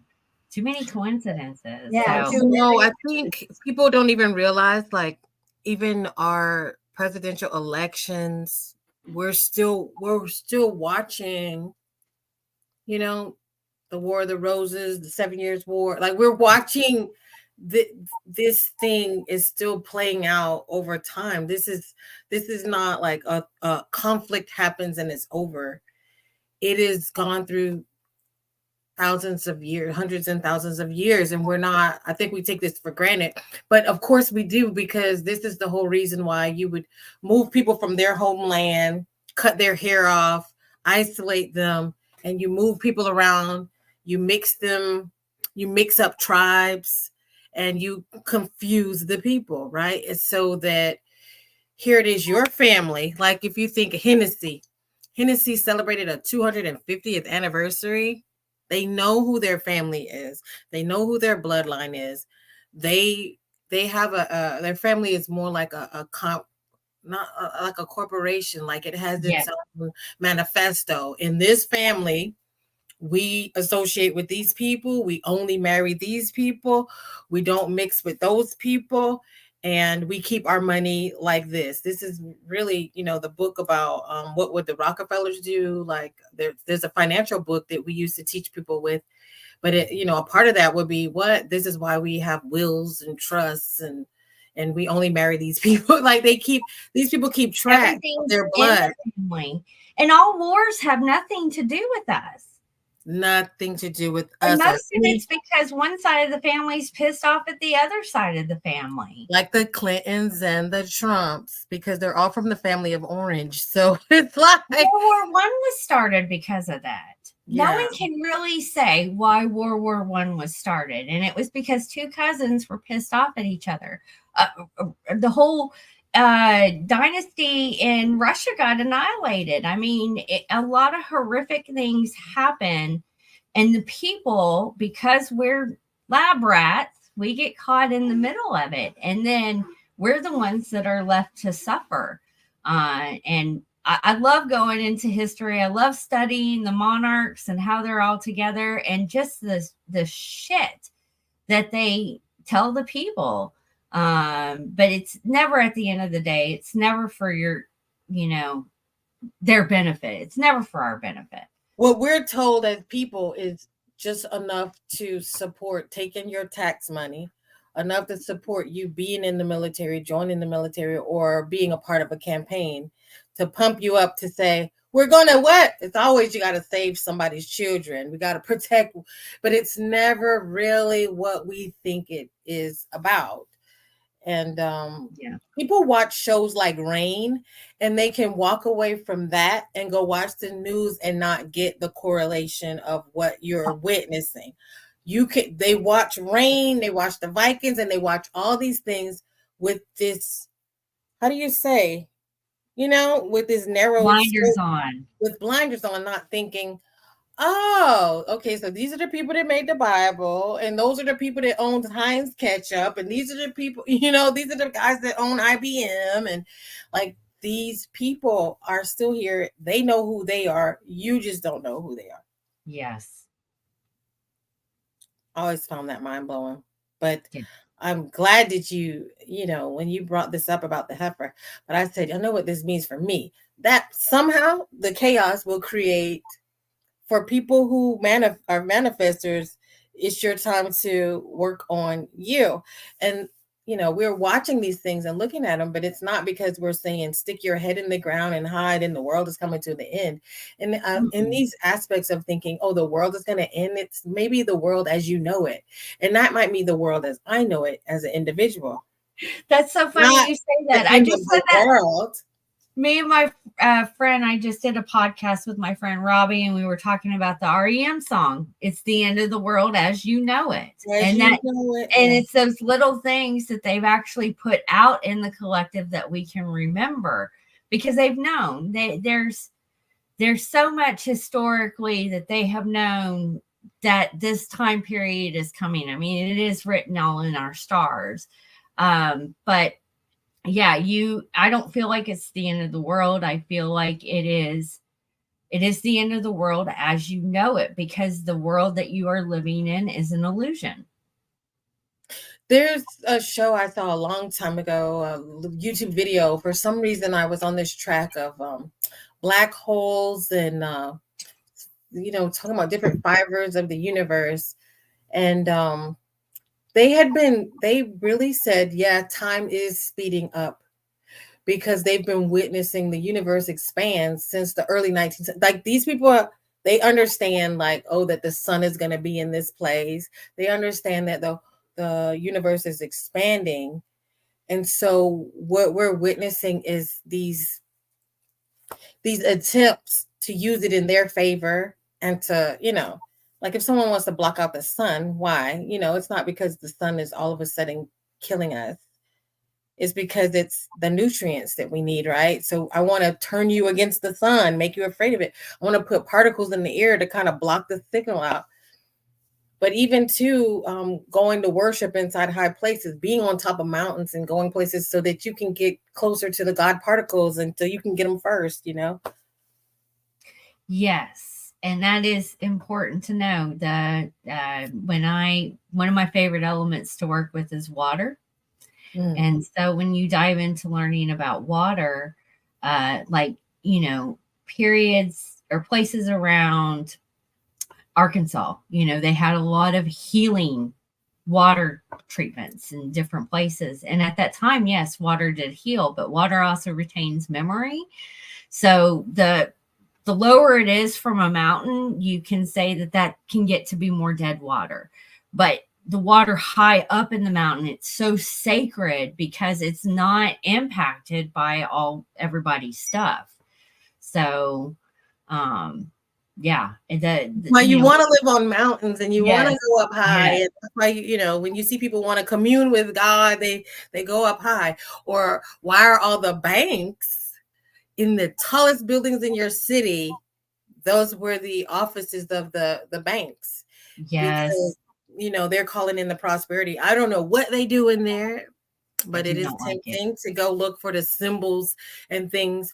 A lot of people are scared and they say, oh, this is, conjuring or witchcraft. But if you're not using the symbols and the sacred days as they are, like they're using the energy and then they're using the energy against you. So best that you know these things, right? Yes. It's all where your intention is.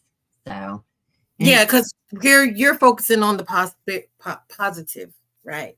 Yes. With these things.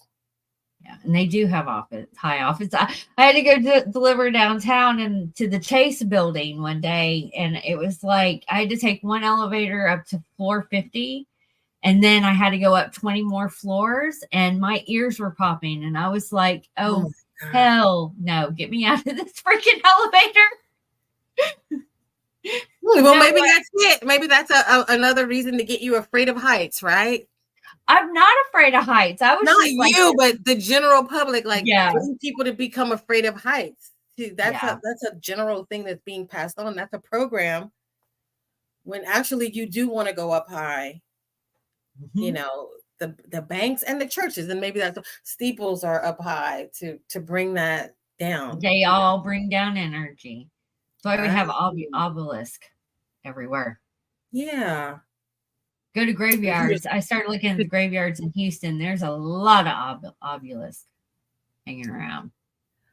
We can hang out with you all day too. You started this anyway, Peter. Oh man, Terry, I didn't know if you had any other questions. I mean, besides human design, what other aspects are you using to help your entrepreneurs? That would be. It just really depends on what's best, but my favorite go-tos are human design. I do astrology to the point of I pull in on certain things when it pertains to business. I'm not an astrology reader. Mindfulness, Ho'oponopono, and I'm a cacao practitioner. So I recommend a lot of different types of healing your body. It doesn't, Rise University was developed because you cannot step into an entrepreneurial journey unless you have the tools as it pertains to taking care of your body, mindset, shadow work, dealing with more of the spiritual realm, because it can be a spiritual journey. So a lot of mine is mindset work. Mindfulness, and I do some herbology, cacao practitioner. So you also said something about doing some quantum healing stuff. I do quantum healing sometimes. It really, what I do, I have a lot of modalities, so it varies from each individual. Some people, they may need more of intuitive guidance, or sometimes I'm not per se a channeler or anything. I'm highly intuitive. I do read Akashic records when that information comes through, or if spirit has anything to say with my guidance or with my client, I'll give them that guidance. But I am one of those that has studied a lot of work, has a lot of certificates underneath her belt. So I just kind of channeled it all for the visionary who's here to serve a purpose. Focus. Yeah. Yes. You don't you need to balance the 4 areas of your life. For you to be the alchemist, you have to have balance to your personal, spiritual, mental, and physical. They all play a part. If you are eating junk food, you're not going to, operate at the highest capacity that you can. You may have clouded, thoughts, brain fog. You may not be feeling very well, that type of thing. And that will affect all the other quadrants as well. So it all kind of plays a part. If a client is struggling with something, some coaches out there may not ask, what are you eating? Are you exercising? Have you gone for a walk lately? What self-care are you practicing? That type of thing. And then I can go from there and recommend certain things. So cacao is one of my favorite things to do. And I love working Ho'oponopono, doing that with my clients. And I bring in the element of water with that too, because I'm really big into making Ho'oponopono water. So I want to ask you, going back to your healing journey, you said that you had attachments because of the low frequencies, because of the alcohol. How did you rid your field of those attachments, of those lower frequencies? And yes, if you could share that with us, and you may have covered this, but just more specifically with regard to those lower frequencies, because I know that a lot of people have those frequencies attached to them. And it's not everybody's going to go and see a practitioner. A lot of people they're working at it themselves, or they may not recognize it. Because there's something you can share about that. One of the biggest tools that I have been able to utilize, because it does, even if you are someone like me or seasoned on the journey, we are under attack. The sometimes the brighter you get, you're going to attract moths to the light.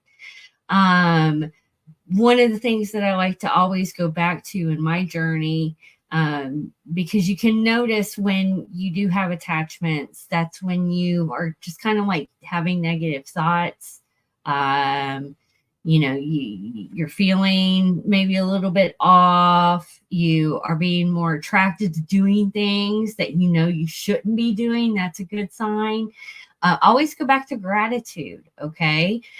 Start listing 3 things that you're grateful for. When go back to mindfulness, you have the decision on how to react to a situation or whatever is happening outside of you. When you start taking your power back, that's one of the ways that I really started to release these attachments that were on me. I have had sessions with a lot of really great practitioners out there that have helped me along my journey. But for my personal things, just like maintenance, and when I really started working on getting all this stuff that really wasn't mine, I did the gratitude list. I really started getting mindful. I do drink salt water. I put a little bit of like Celtic sea salt, real sea salt that has the minerals in my water. That does tend to help. What are some other things that people can do? And just really start to work with your own energy and balancing your own chakras, because that's where they want to kind of attach, is in your different types of energy centers. Human design is really, really, really good at looking at where you might have attachments. They would most likely hide in your open centers, and that's where you can see your shadow effects happen. Now, a lot of when it does get into like the different attachments, what I have recently found out is that a lot can play a part to that. I am a woman that is hitting that transition to crone phase in her life. And I have experienced some things where I'm asking myself, like, why am I angry today? Well, sometimes my hormones are off of balance, but that doesn't mean that I don't have something like an attachment or an idea or something that could be influencing to make that a little bit brighter. I really just kind of like to go back to the mechanics of my body. Where you are placing your intention, you're going to attract more of that. So that's why I always say go back to gratitude. If you don't know how to do a gratitude list, wake up in the morning and start with 3 things. Okay. And when I first started on that journey, I struggled with it because all I saw in my life was negative. I couldn't see the positive. So that 3 things started to become a whole list of stuff. And the more that you start to focus your attention on seeing the blessings, the beauty in life, because we did come down here to have a human experience and it not be miserable, that will help you start to break away from the different mind stuff that they play. And that's where I see it manifest is in my mind. And I do a lot of conversating with myself. So I talk about, I have a course inside of Rise, and it is part of the Ho'oponopono course. And I talk about RAS. And RAS is the reticular activating system in your brain. It's a small piece in the back. And I call it the secretary in your head. And the secretary has been in your head for your entire life. And it has been collecting Post-it notes of all this stuff outside of you of what it said. So when something doesn't go right in your life, you start having all these negative thoughts. Well, that's RAS giving you all that negative, shitty thinking. And so when you sit down and you're mindful with yourself, and this is where meditation can come in, you can just observe your thoughts and know that you're not your thoughts. You just observe what's playing. You'll start to realize that that's not really you. That's something that your mom told you, or you learned on the playground when you were 3 years old, or, something along those lines. But it's these old stories that get amplified because the attachments will amplify it. So it's like a big, loud voice in your head. I talk to my RAS, like when it tells me days that I don't feel like I'm not being as successful or I'm not doing as much because I may not be feeling as well. I'm like, shut up. No, I'm not listening to you today. We're going to take that thought, pluck it out. Let's put in a positive one, switch that direction, and I will repeat it. And this is where Ho'oponopono comes in too, because Ho'oponopono is pretty fascinating. A lot of people don't talk about the science behind it, but it is asking God to come in and help remove what that is, that memory, that attachment, that just transmute it. And it's just 4 simple phrases. I love you. I'm sorry. Please forgive me. And thank you. And you're really saying that to yourself. Not many people tell themselves that they love you. I'm sorry. Sorry for being human. It's fucking hard. I'm sorry. Please forgive me. No, I did not do the best thing in that situation. I could have done better. But am I going to beat myself up for it? No, because guess what? I'm forgiven. I'm forgiven. I'm going to just take this lesson and I'm going to do better the next time. And rinse and repeat, rinse and repeat. So going back to the pentas, these are all aspects of pentas, right? And when you think about it, what have they been doing with people is they've taken them and sending them all over the world as refugees and everything. So with them, they bring this penta that is now intermingled with other pentas and creates more and more chaos. So they are really have it really figured out really well because they know how the system is operating and how to play the system. Well, they know how to influence the people by influencing the penta, and that's where they insert the fear programming. Because then one person does the fear thing and you can see it through social media. Like it is all over, and then all these people are doing it, and it's like this, it's a fear propaganda. The eclipse. There's so many people out there that thought it was the end of the world. That were really scared that it happened. And that is the fear program that has influenced the penta, that has influenced that tribe. And so now they're living underneath that restriction of what it was. This is why I'm still learning about the Penta, because it is like, you know, in the Matrix, they show you in those pods, and then they show you those like spider things that are coming. I view the Penta as that. And those things had a higher thing controlling it. So we can make a positive Penta. This is where meditation comes into play, where you've seen the crime go down. And when a group of people do a mass meditation, they're influencing a positive Penta. It's just, think about it. This has been going on for a very long time. And again, they have been able to program this stuff for, with all sorts of just negative things, negative mindsets, just not even negative, just how we live our day to day, get up, go to work, fight 9 to 5, get in a job to survive. Those people are kind of trapped within that Penta too. And it stops a lot of soulpreneurs, because it's that fear of, if I quit my job, am I going to be able to do it? That's a Penta in itself. I think, for a lot of people, they've grasped a portion of spirituality and what to do. And then there's this part, it says, if you're blindfolded, not understanding this, and you're reaching and you have no grasp, because I've talked to people who, if you have this divine spark and you have all this power, you're alchemist, you can heal people, you can do this, you can do that, but they don't have the faith or their financial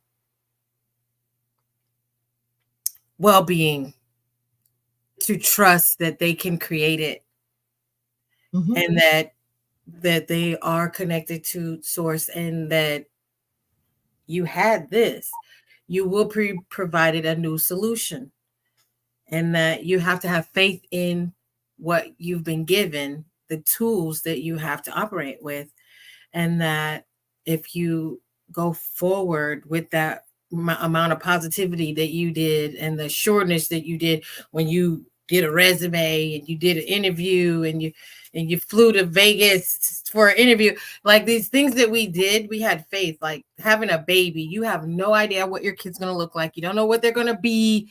You don't know what's going to happen during childbirth, right? But you take this risk.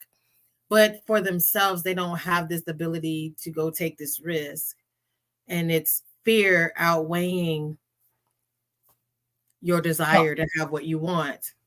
False expectations appearing real. Fear. Face everything and rise, or fuck everything and run. And so people, they don't commit. The universe gets confused, right? Because you say, well, I want this, but I don't think I can do it. Okay, then the universe. And then nothing happens, and then they get upset that it's not working for you. Magic doesn't happen until you make a decision, and making a decision can be the hardest thing for people to do, because they second guess. I'm seeing this with a lot of clients. They'll make a decision to do something, and then they go the 30-minute explanation of why they're going to do it. And I look at them and I'm saying, the only person you're convincing is yourself. You already said yes. You don't have to say anything. Like, that's why I posted the other day, stop talking and start embodying. Nothing is going to get done. As I realized early on in the journey, I was one of those talkers. And this is one of the lessons. I mean, if you just open your eyes, the world will teach you. Okay. God will teach you. And this was one of the things he taught me. I was one of those talkers. I'm going to do. Visionary. So many ideas. Talk about going to do this. And it dawned on me one day. I was like, well, shit. As much time as I spend talking about something, I could already had something done to put me in that direction. And then I started just being mindful and calculating when it would want to come out, how much time that would take. And instead of talking about it, then I would go do it. A lot of energy and a lot of time is spent talking about your ideas, but talking is not going to get them done. You have to make the decision, you have to commit to it, and you have to take the risk and lean the fuck in and just go. Most of what I have observed on this journey of entrepreneurs, influencers, even people in our own community, it's amazing to me that the ones who have spent so much money trying to learn how to do this, marketing, copywriting, running advertising, all this other stuff, spend all this money to grow a Facebook group. You have this one person over here who didn't even think, thought that they, not even thought, knew that they could do it and grew a Facebook group faster with no fucking business experience at all. They made the decision they were going to do it. They fucking did it and it got done instead of, all the other. So it's just making the decision and going for it. And going back to your human design, I struggled with this for a long time. I have what's called an open G center.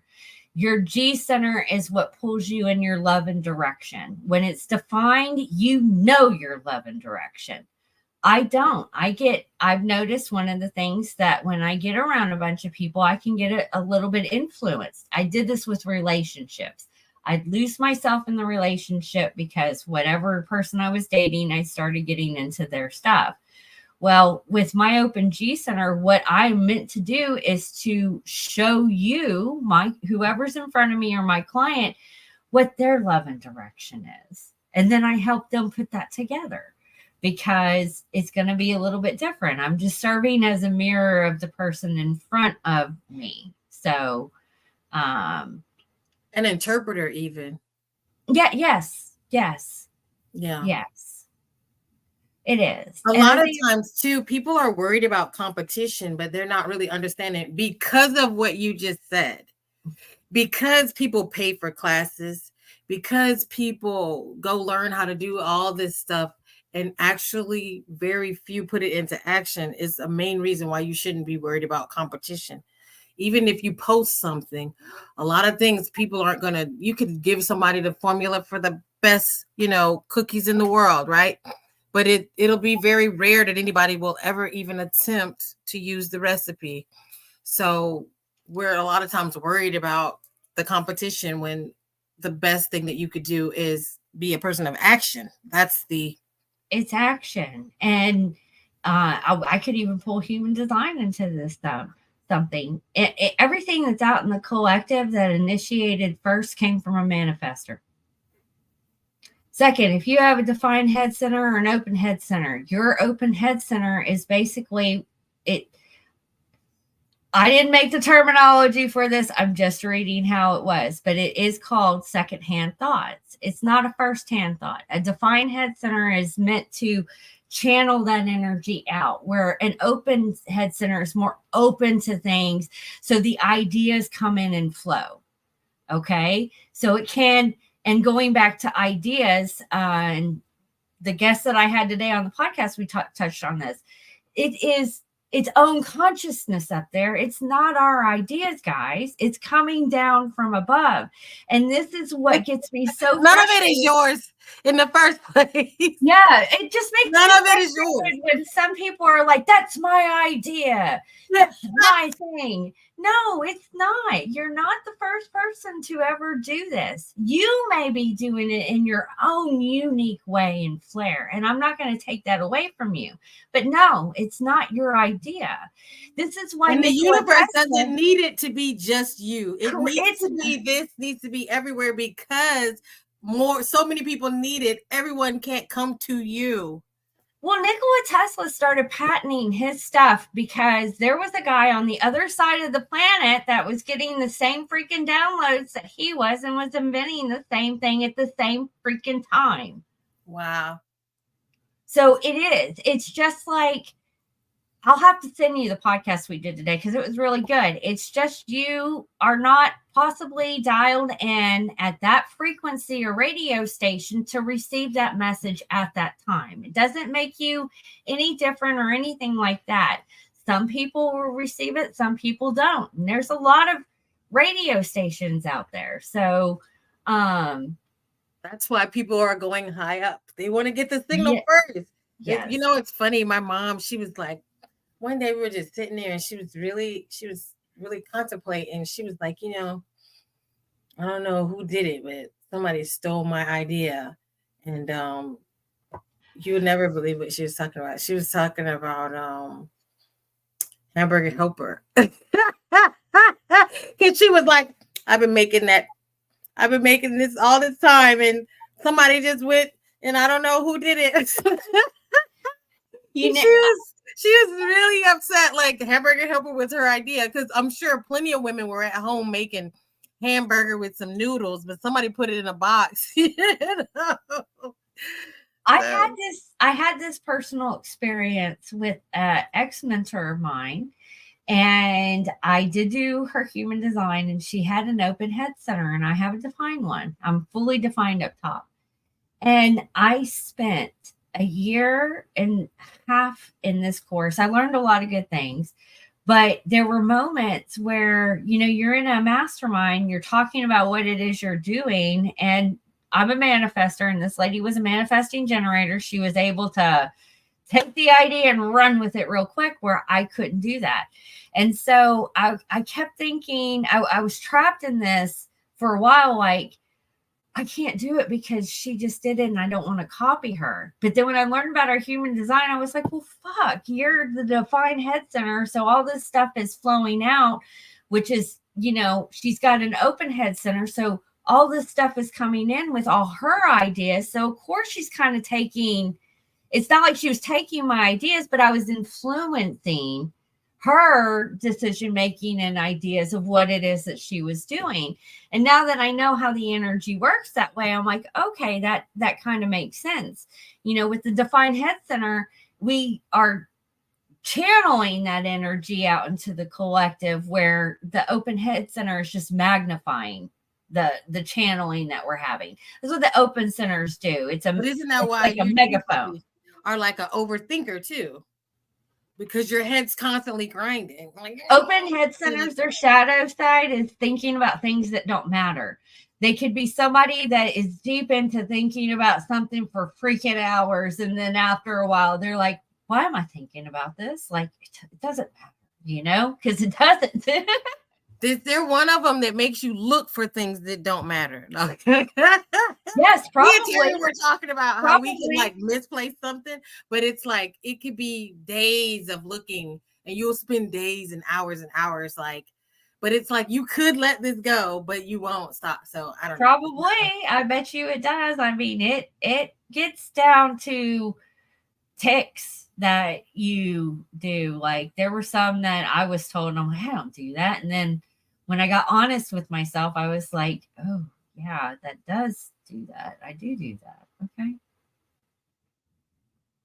Yeah.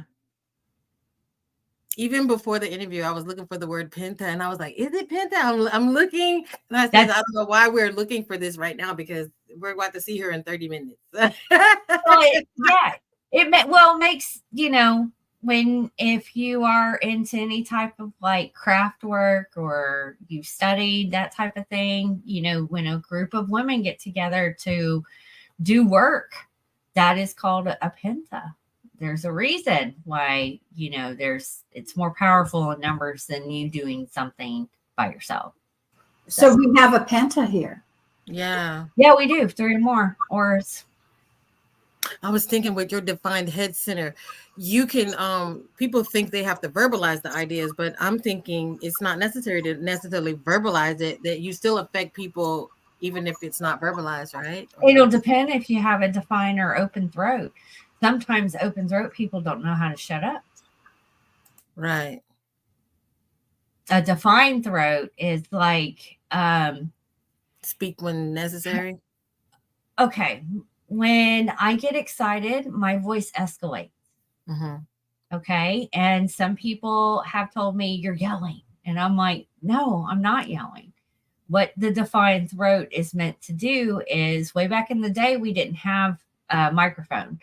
So we would sit in an amphitheater, and you need your voice to go for everyone to hear. That's what a defined throat does. So it just channels the energy, more. What makes me a manifestor, what makes a manifesting generator is that you have a direct channel from the throat to an energy center. My energy center is a defined solar plex. That's what makes me emotional authority. And my channel is it's part of the gated grace. So I do come when I talk to some people, it'll come through passion, but sometimes the shadow aspect comes of that, where I don't have so much grace in what I say. It just really all depends on how you're designed. But open throats tend to over talk. They're the ones that are asking themselves, why can't I shut up? So Wow.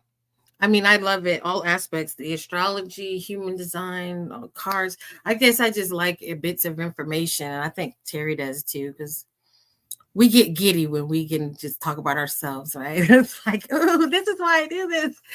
So there's definitely this this level of self-awareness, and we just enjoy that, that mind of thinking and self-awareness. It's flew by. It's 2 hours. I know. Flew by. It was lots of fun. I'm gonna put your things back up there, and I guess Terry, I know you might have something too, but I guess I want to know what you want to leave us with in these times, because as the days go by, people are really looking for something to hold on to, or something to be excited about, even something to be afraid of. If that's what you're into, I won't tell you not to, because that's what some people came here for. That's what they do for fun. But what do you think?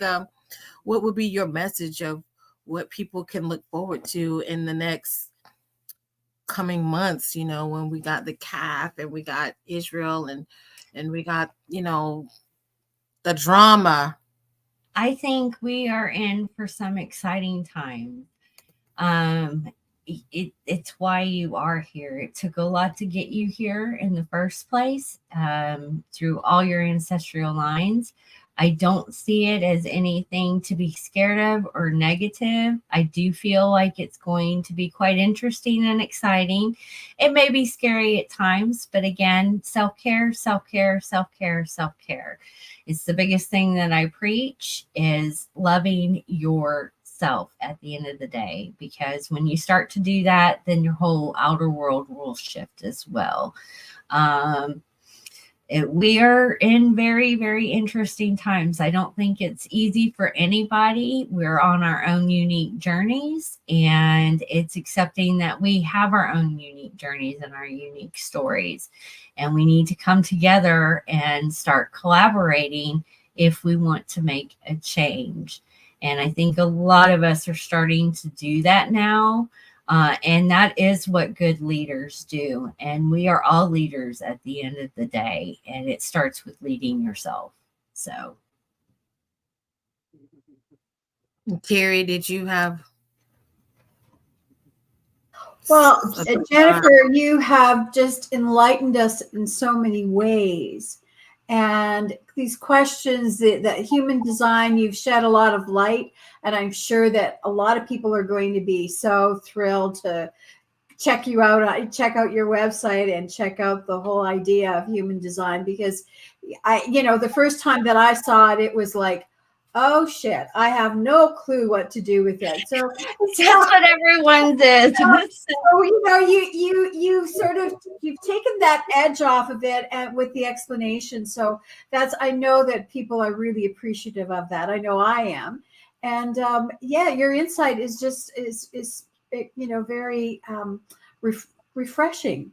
And what you do. Thank you for everything that you do, and for being have taken that step to put yourself in that place to assist people, because we need people who can help other people with bring their thoughts into fruition, bring their ideas forward, because a lot of people don't know how to do that manifesting. Yes, it's not easy, and there are days that I have to remind myself when I get too much into my head, or I'm, thinking about me, the creator, God, uh, reminds me that I didn't really come down here for me.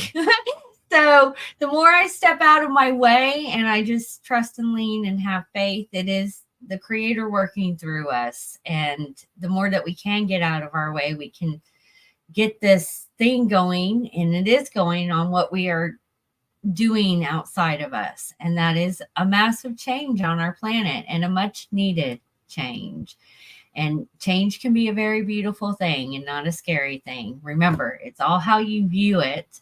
So if you don't like how you're viewing it, just take a moment and let's see what we can do to tweak that. Yeah. It's either a 6 or it's a 9. Which one you pick? Yeah. I mean, I just love it. That idea of, you going into the engine and making that tweak what we need. But have a great evening, everybody. I really enjoyed it, and I was looking forward to it. And I love when Jennifer starts talking, because it's like, ooh, we're gonna get all the juice. And I didn't have to do the work; she did it. So it's it's like, yay! Thank you. It's a win. It's a win. It's been a lot of stuff waiting to come out. So I have going back to human design, I know I've been in an investigation period, and it is time that I start externalizing what I have found in my investigation. And that's been a big thing I've had to work with, because I've had a lot of people not like what I've had to say. And I've had, PTSD from childhood, and I got bullied on when I was younger and stuff like that. So it is learning it's putting that, not worried about what other people have to say. And again, it's not my message that I'm sharing. It's really just the creative energy that's coming out of me, because I have stepped out of my own way and I just kind of let it flow. Amazing. Well, give us some likes and share. Let us know you're there. Because after this is over, they're going to say there was only 3 people in the whole group. They do that to me all the time. But have a good night, y'all. Woo!